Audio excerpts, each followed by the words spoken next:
All right. Would you mind telling me how you ended up about you at UT and what you like about being here? Why do you stay? Ah, so I actually came here right after fellowship. So I did my fellowship at MD Anderson, mostly because that was the only palliative fellowship in town at the time. And I came here straight afterwards. And I'm still here because, I find that both the hospital and the university are just so supportive of us. So it's a great environment to work in. And tell me about your work in palliative care. What kind of clinical environments do you work in, and what are your interactions with the residents? Right. So I'm one of the faculty on the Adult Palliative Medicine Service. We practice at Memorial Hermann.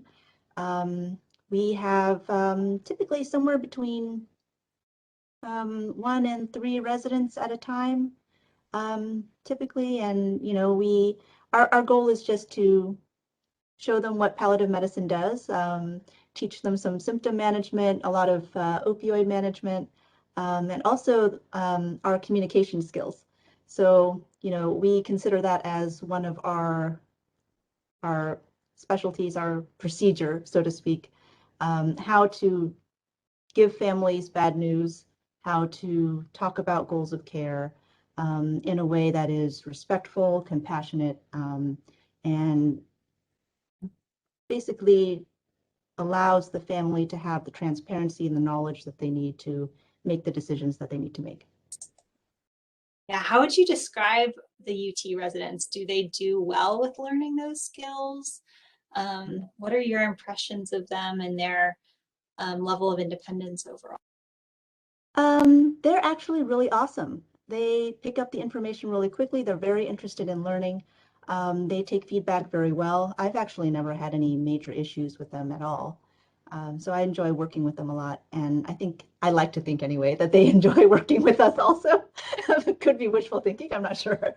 But they have told me that they find it very useful and these are skills that they'll carry on to their future careers. So I would consider that good.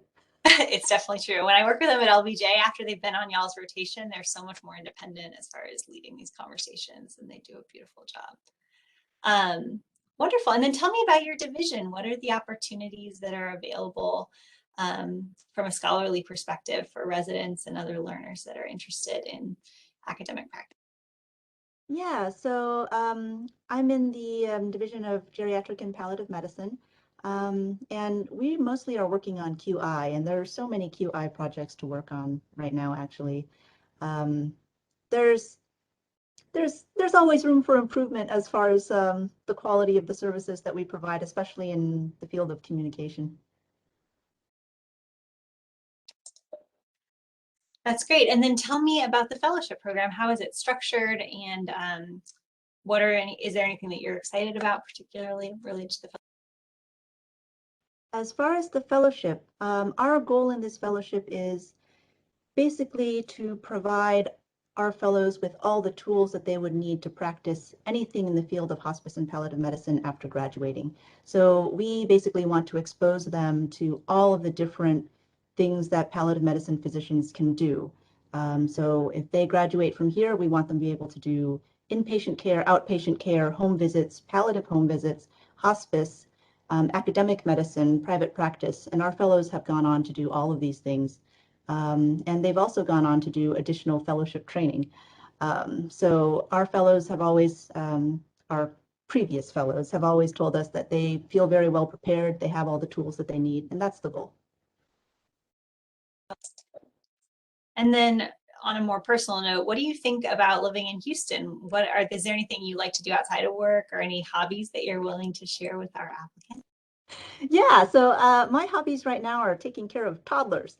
But when I actually have time, I guess my favorite thing about Houston is just all the food that's available. We are one of the most culturally diverse cities in America. And so there is just so much good food, a lot of nice Asian food, African food. So for all the foodies out there, this is a great place to be.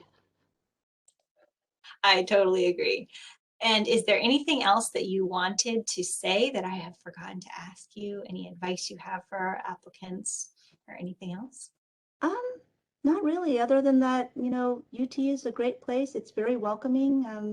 And I at least have no plans to go anywhere else. So, if they come here, I think they would be happy. Perfect. Thank you. Welcome.